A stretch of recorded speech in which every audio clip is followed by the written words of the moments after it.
Salut les rôlistes, nous sommes en avril 2020 et toujours en confinement. Les annulations des masses larves de l'été ont été un coup dur pour beaucoup de monde, et si on en rira probablement dans quelques mois, qu'allons-nous faire donc d'ici là? Sur Time Freeze, on va en profiter pour lancer cette nouvelle petite série, histoire de tirer le meilleur parti de cette situation. Aujourd'hui, il existe de plus en plus d'articles, de théories, de travaux sur le sujet du jeu de rôle grandeur nature, et pour élaborer ces théories, un vocabulaire a dû être constitué, souvent emprunté à d'autres domaines, comme le théâtre, le cinéma ou la psychologie, et parfois créé de toutes pièces pour l'occasion. Si vous ne connaissez pas ce vocabulaire, vous pourriez vous retrouver dans des situations un peu inconfortables. Tu penses pas que l'approche en freeform des black box diégétiques dans le cadre d'un cercle magique dépourvu de backstory, c'est la clé de l'atténuation du bleed dans un mode Play to Lose? C'est pas faux. Comme à Time Freeze, on vous aime bien et qu'on veut vous éviter l'embarras, nous allons prendre ces termes un par un et expliquer leur signification.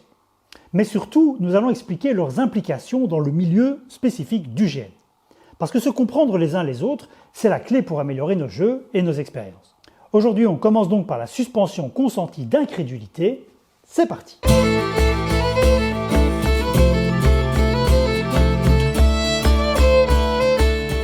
Suspension consentie d'incrédulité est un terme créé en 1817 par un auteur anglais pour nommer un concept déjà identifié par Aristote il y a plus de 2000 ans et qui s'applique à toutes les formes de fiction, littérature, théâtre, cinéma et bien sûr jeux de rôle.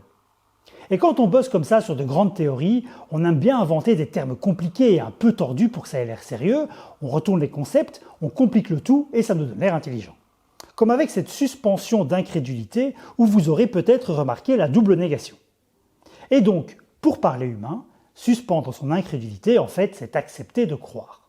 Accepter de croire aux elfes et aux orques pour apprécier le Seigneur des Anneaux, accepter que Superman vient de la planète Krypton et peut porter un avion, accepter de rejoindre le côté obscur de la Force. Ça, ce sont des exemples qui semblent évidents.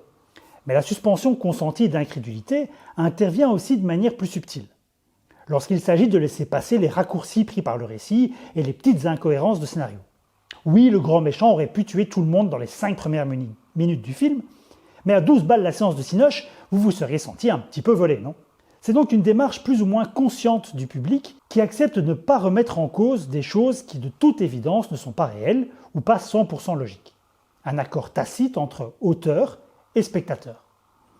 Tout ça est étudié en détail du point de vue psychologique et dans les théories de la narration, mais ça, nous, on s'en fout. Vous trouverez des liens dans la description de cette vidéo si vous voulez creuser le sujet, mais ce qui nous intéresse, c'est ce que ça implique dans le cadre du GN.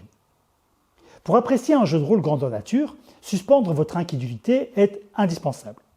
Quel que soit le jeu auquel vous allez participer, ce n'est pas la réalité. Et ceci est vrai même pour les jeux qui se veulent réalistes.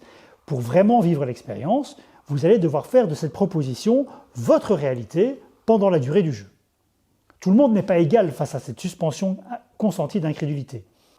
Pour certains, il suffit de commencer une phrase par « il était une fois », boum, c'est parti, on est dans l'ambiance. Pour d'autres, le fait de ne pas porter des sous-vêtements historiquement corrects est une fracture irréparable de l'immersion. Premier aspect crucial donc, le décorum. L'environnement visuel joue un rôle très important pour faciliter le processus.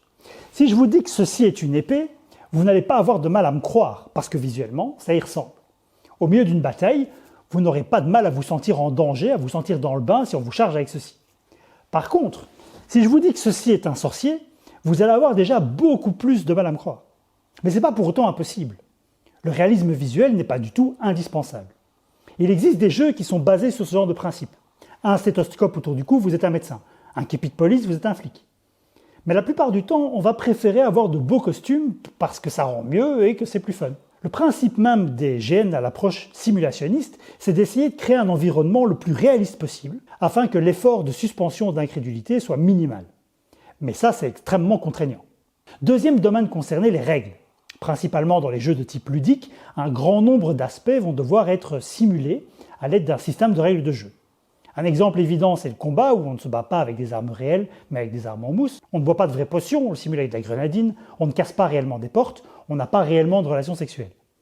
Certaines règles sont aussi dictées par des raisons hors jeu.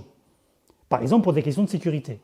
Ça ne sert à rien de les contester ou de vouloir les expliquer. C'est comme ça, on fait avec et on passe à autre chose. Troisièmement, il y a l'univers. On ne peut pas toujours faire ce qu'a fait Tolkien pour son Seigneur des Anneaux et inventer des arbres généalogiques sur 400 générations pour le moindre tavernier, créer de nouvelles langues pour chaque peuple, etc. Il y aura forcément des trous dans la raquette. Se concentrer sur les aspects importants et passer sur les manques et les incohérences mineures, c'est encore de la suspension d'incrédulité. Quatrième et dernier aspect, le scénario. Pour faire une bonne histoire, il faut juste qu'elle soit plausible. C'est alors aux participants de faire preuve de suspension d'incrédulité. Oui, il y aura probablement des coïncidences parfois un peu grosses. Pourquoi ce personnage puissant confie-t-elle cette mission à votre groupe de pecnos au lieu d'envoyer ses propres troupes? Eh bien parce que c'est vous le joueur et que sans ça, vous n'allez pas faire de grand-chose pendant la session de jeu. On voit donc bien que dans une expérience de GN, la nécessité de suspendre son incrédulité est partout. En tant que joueur, vous devez l'accepter. Vous êtes les premiers responsables de votre expérience de jeu. Mais attention, cet effort d'imagination peut être rendu impossible par une histoire trop mal écrite, des règles injustes ou un univers sans aucune profondeur. C'est là la responsabilité de l'organisation. Votre orga est en droit d'attendre de la collaboration de la part de ses joueurs à partir du moment où ils ont mis suffisamment d'attention dans leur écriture, dans leur préparation. Si par manque de temps, d'idées, ou simplement par fainéantise, vous forcez des trucs au chausse-pied dans votre scénario sans aucune justification, ne vous étonnez pas que vos joueurs vous tirent la tronche. C'est ce qu'on appelle l'approche ta gueule c'est magique, et ça c'est mal.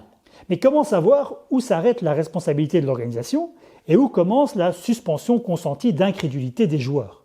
Il n'y a bien sûr pas de recette miracle. C'est à vous, orgas et joueurs, ensemble, de trouver le bon équilibre. Mais ne vous inquiétez pas, il existe des lignes de conduite qui peuvent vous aider à trouver cet équilibre, et on vous en reparlera dans de prochaines vidéos. En attendant, vous pouvez nous aider à faire grandir la communauté en vous abonnant à cette chaîne si ce n'est pas déjà fait.